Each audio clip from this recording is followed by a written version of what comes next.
welcome back to Schuler House Worship Center. If this is your first time joining us, I'm Pastor Bishop, and we hope you find something that you like and we'll bring you back to us. Now, we always start our service out with our prayer request. Continue to pray for Pat Bishop, Ruby Freeman, Joan Ray, Diane Ivy, Jesse Ivy, Lonnie Dennis, Steve Smith, Joe Smith, John Smith, Tina Bishop, Don and Lisa Alvey, Elsie Bishop and her family, Brian Bishop, Glenda Hicks, Kristen and Kayla Hicks, Brenda and her kids, Leo and family, Pastors Wendell and Kim and family, Lisa and Jerry and the kids, Mike Sackenheim, David and family, Pat McCarty, Randy and family, Sharon and family, James and Vicky and family, Tammy and family, Carol and family, Tim Hicks and family, Arville and Carolyn Jones, Ken and Martha Crouch, Ethan, Michael, and little Antonio,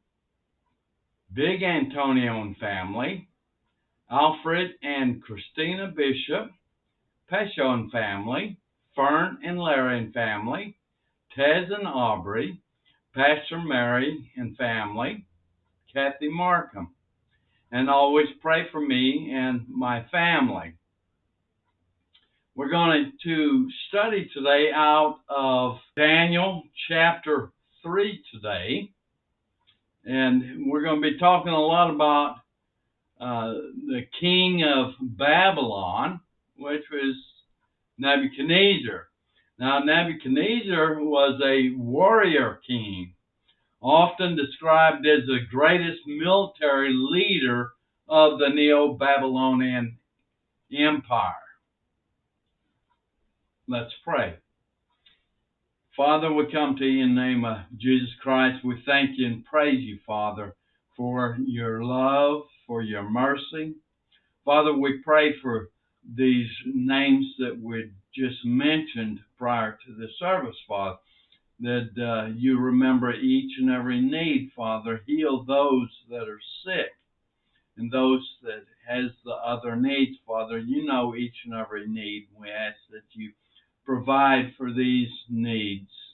Guide me, Father, as we'll go through your words, that you would use me to explain these words, Father, that you would give us the insight to it, that we can take this message and apply it to our lives to be better Christians.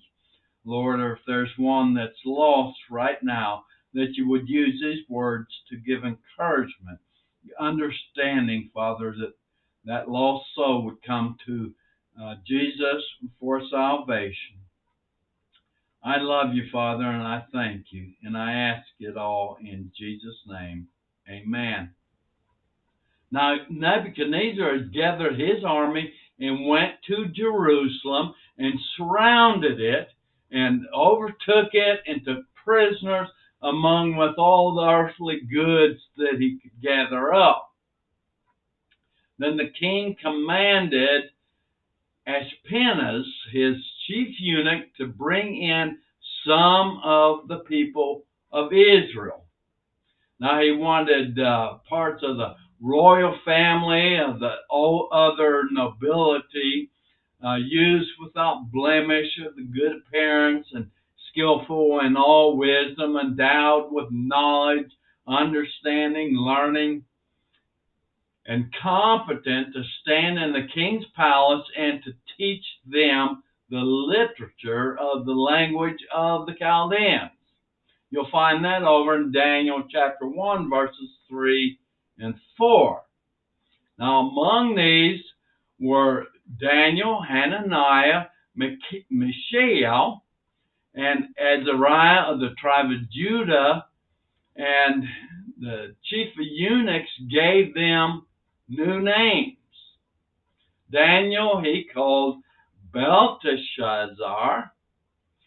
Hananiah he called Shadrach. And Mishael he called Meshach.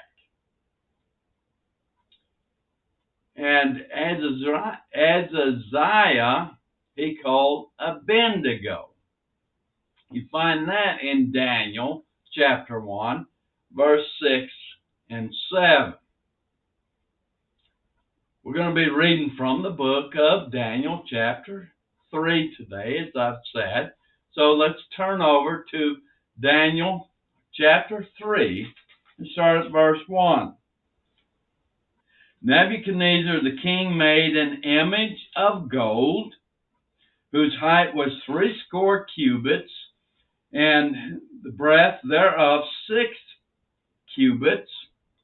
And he set it up in the plain of Dura in the province of Babylon. In our language today, it's about 40 feet high and about 9 feet wide, probably made of rock and wood and covered with gold. And then Nebuchadnezzar, the king, sent together the princes and the governors and the captains and judges, the treasurers, counselors, sheriffs, and all the rulers of province to come to the dedication of the image which Nebuchadnezzar had set up. He definitely worshipped himself. Much as those that are living in the lost in the world today, he wanted to gather together all the rich and the famous for the dedication of this idol to himself and of his gods. Now, the Bible doesn't give us a description of this idol other than its size and it being made of gold, but that doesn't matter. It's much like the worldly today that have the need to display their wealth, their self-importance, or their fame. Let's read on now, verses 3 through 5. Then the princes, the governors, and the captains, the judges, the treasurers, the counselors, the sheriffs, and all the rulers of the provinces were gathered together unto the dedication of the image that Nebuchadnezzar the king had set up, and they stood before the image that Nebuchadnezzar had set up. Then an herald cried aloud, To you it is commanded, O people, nations, and languages, that at the time ye hear the sound of the cornet, the flute, the harp, the sackbut, the psaltery, the dulcimer, and all kinds of music, you all fall down and worship the golden image that Nebuchadnezzar the king had set up. So all the people gathered around this image as the instructions of the king Nebuchadnezzar's decree was pronounced. When the music is played, everyone is to stop what they're doing and bow down and worship this idol, this fake God. Let's go on to verse 6 and 7. And whoso falleth not down and worship shall the same hour be cast into the midst of the fiery furnace. Therefore, at the time when all the people heard the sound of the cornet, the flute, the harp, the sackbut, psaltery, and all kinds of music, all the people, the nations, and the languages fell down and worshiped the golden image that Nebuchadnezzar the king had set up. Now, if you didn't stop and fall down and worship that idol when you heard the music playing, Nebuchadnezzar had set up for you to be thrown into this big furnace to be burned to death.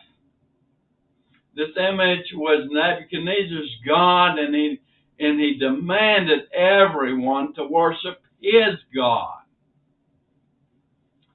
The world still worships this idol today. Maybe not a golden image, but it represents the same thing and is backed up with gold. It's called the dollar bill. The world chases after that dollar bill and worships it today. The world has made the dollar bill their God. It doesn't matter what they have to do or what they have or who they have to do it to. They want that dollar bill. Let's go on. Verse 8 through 11. Wherefore, at that time, certain Chaldeans came near and accused the Jews.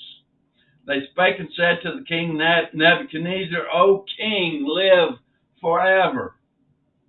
Thou, O king, hast made a decree that every man that shall hear the sound of the cornet, the flute, the harp, the sackbut, the psaltery, the dulcimer, and all kinds of music, shall fall down and worship the golden image. And whosoever falleth not down and worship, that he should be cast into the midst of a burning fiery furnace. Always wanting to blame someone else, always wanting to bring all kind of confusion about another race or another type of people. When they're not like us, we're better. That's how they do. Well, the Bible tells me that we are all created by God in His image, and we are all His. No one excluded from God as the world excludes people. The rich, the famous, they place themselves above us or place themselves higher than the less fortunate. Let's go on, verse 12. There are certain Jews whom thou hast set over the affairs of the province of Babylon, Shadrach, Meshach, and Abednego. These men, O king, have not regarded thee. They serve not thy gods, nor worship the golden image which thou hast set up. Well, here we have these three people that refuse to worship the king's idol. Someone's always looking, watching, waiting for someone to slip up. Well, they would not worship this false idol because they worship the true God. Let's go on, verse 13, 14. Then Nebuchadnezzar in his rage and fury commanded to bring Shadrach, Meshach, and Abednego. Then they brought these men before the king. Nebuchadnezzar spake and said unto them, Is it true, O Shadrach, Meshach, and Abednego? Do ye not serve my gods, nor worship the golden image which I have set up? Nebuchadnezzar is outraged that someone would not worship his gods. Shadrach, Meshach, and Abednego refused to worship the king's God. They worship the true God, my God, your God, the God of all creation, the God of mercy, the God of love, and the God of peace. Verse 15. Now, if ye be ready, that at what time that ye hear the sound of the cornet, the flute, the harp, the sackbut, psaltery, the dulcimer, all kinds of music, ye fall down and worship the image which I have made. Well, but if you worship not, ye shall be cast the same hour into the midst of the burning fiery furnace. And who is that God that shall deliver you out of my hands. Close your eyes for a minute and listen. I am the greatest. I am the best. I am the richest. I control everything. Does that sound familiar? Nebuchadnezzar says, who is that God that shall deliver you out of my hands? Well, you and I know the only true God that can deliver you from the clutches of this evil world. Let's go on verses 16 and 17. Shadrach, Meshach, and Abednego answered and said to the king, O Nebuchadnezzar, we are not careful to answer thee this matter. If it be so, our God, whom we serve, is able to deliver us from the burning fiery furnace, and he will deliver us out of thine hand, O king. Some strong words there. The mighty God, Lord, Jehovah, Yahweh, God of heaven. Jeremiah chapter 39, verse 17 says, but I will deliver thee in that day, saith the Lord, and thou shalt not be given into the hand of the men of whom thou art afraid. My God is the true God, the mighty God. Let's go on, verse 18. But if not, be it known unto thee, O king, that we will not serve thy gods, nor worship the golden image which thou hast set up. We talked last week about prayer and how sometimes God doesn't answer our prayers as we want. These three men are telling Nebuchadnezzar that God will deliver them, whether it be from the furnace or whether it be from death. God will save them. To live is Christ, to die is gain. They weren't afraid. They trusted God and His Word. Verse 19. Then was Nebuchadnezzar full of fury, and the form of his visage was changed against Shadrach, Meshach, and Abednego. Therefore he spake and commanded that they should heat the furnace 17 times more than it was wont to be heated. Okay, let me tell you in English here. Then Nebuchadnezzar was filled with fury, and the expression of his face was changed against Shadrach, Meshach, and Abednego. He ordered the furnace heated 7 times more than it was usually heated. Oh, the hatred that the world has for God and His people.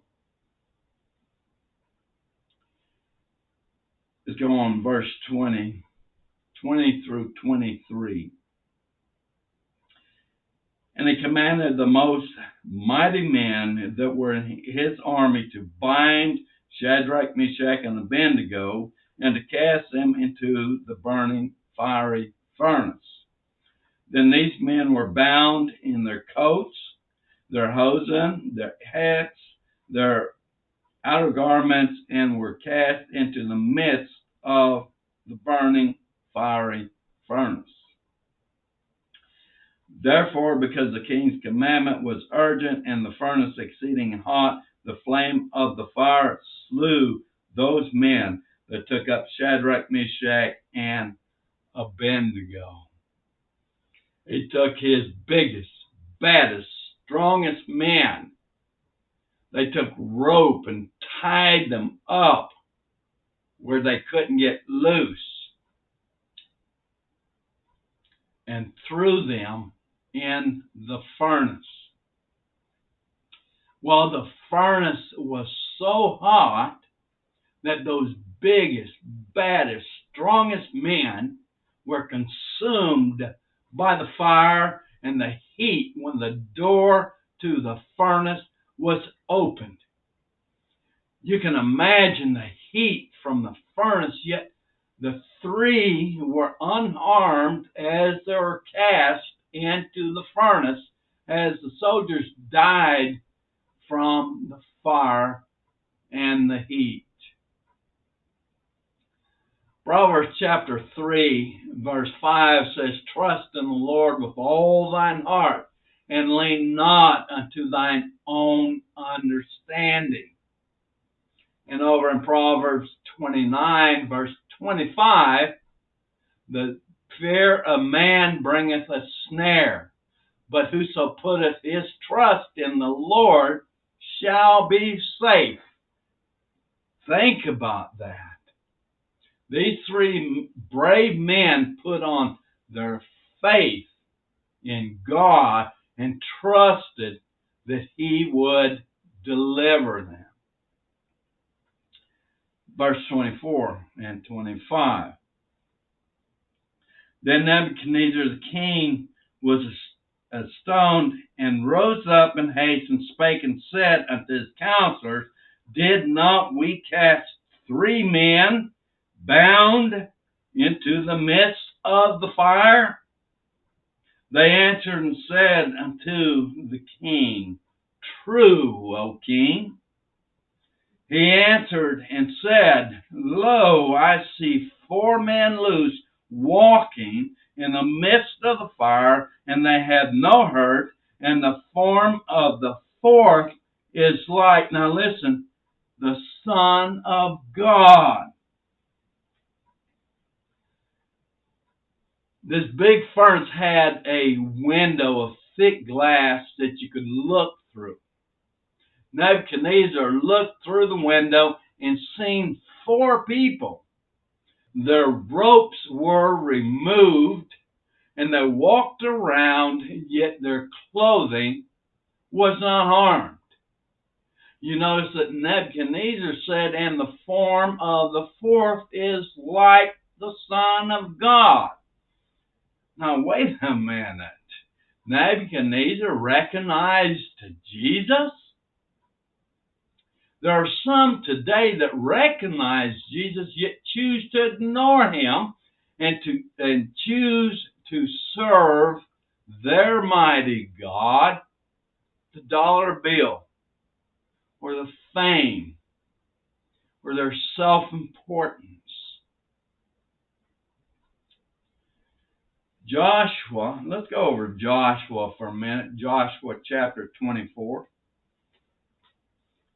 Joshua chapter 24, I want to read to you verse 14. Now therefore fear the Lord and serve Him in sincerity and in truth, and put away the gods which your fathers served on the other side of the flood and in Egypt, and serve ye the Lord. Riches, glamour, fame, self-importance. I'm going to tell you, it's all hogwash. Let's go on in Joshua. And if it seem evil unto you serve the Lord, choose you this day whom ye will serve, whether the gods which your fathers served that were on the other side of the flood, or the gods of the Amorites in whose land ye dwell. But as for me and my house, we will serve the Lord.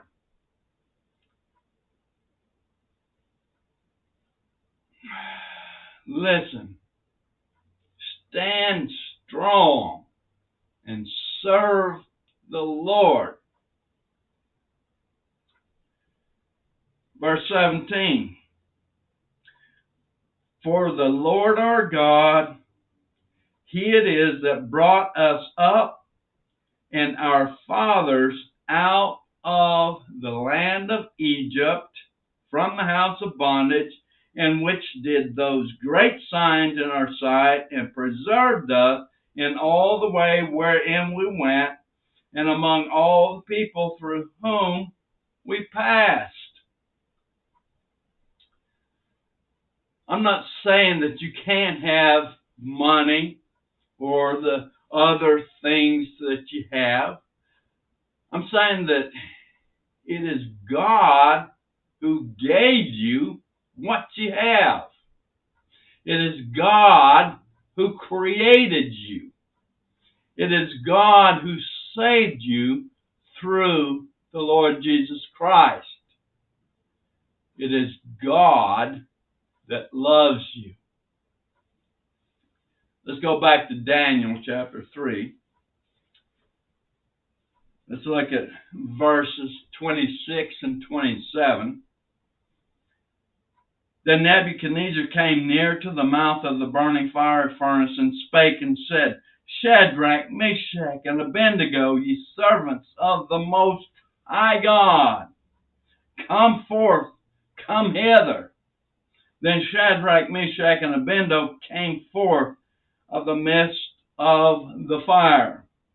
And the princes, the governors, the captains, and the king's counselors, being gathered together, saw these men, upon whose bodies in the fire had no power, nor was a hair of their head singed, neither were their coats changed, nor the smell of fire had passed on them.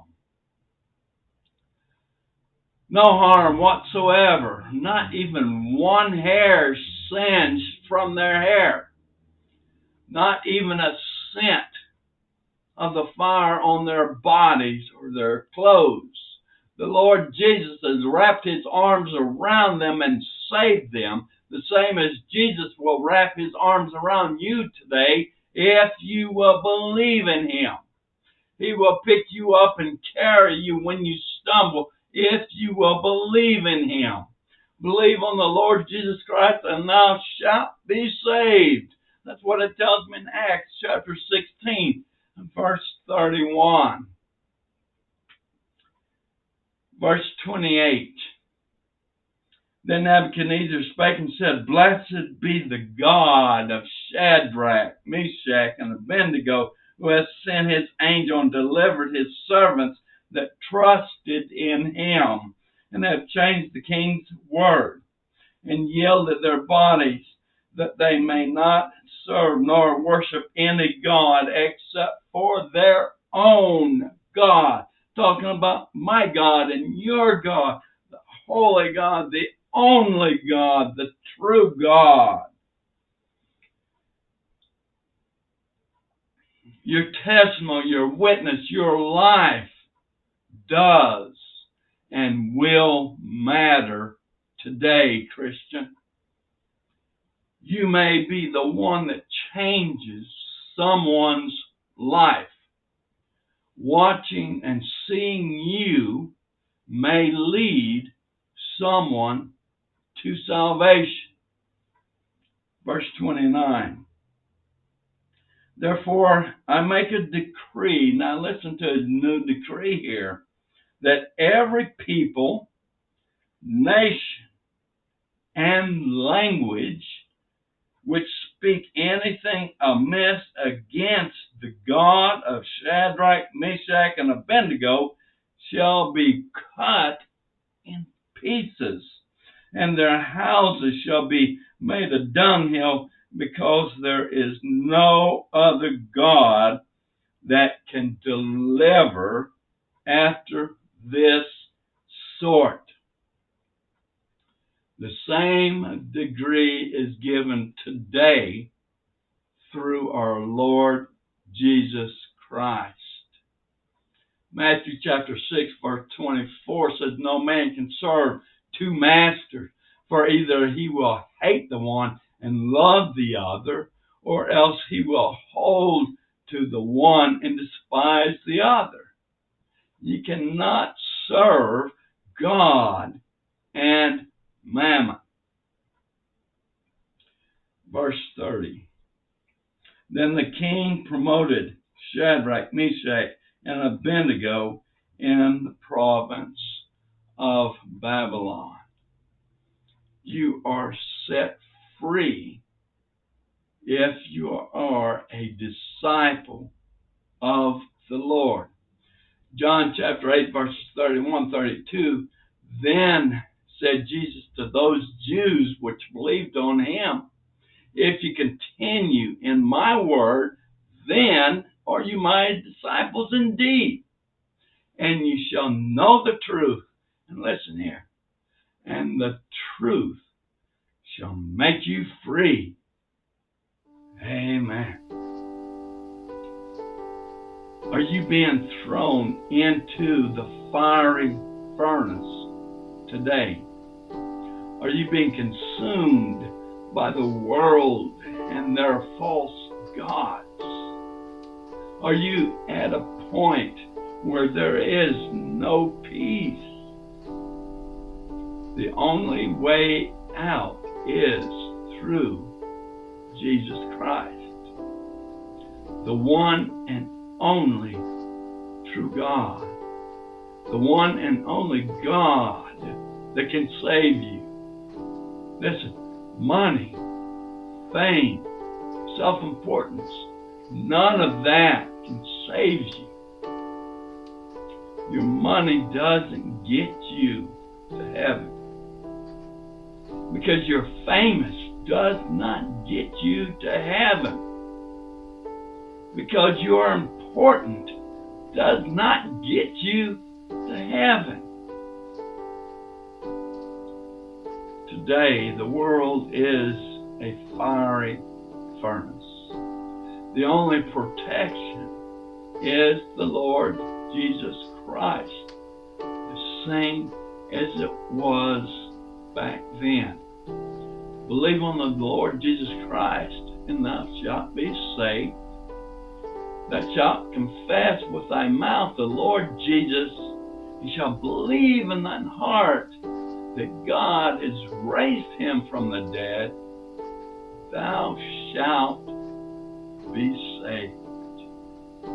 It's that easy. Believe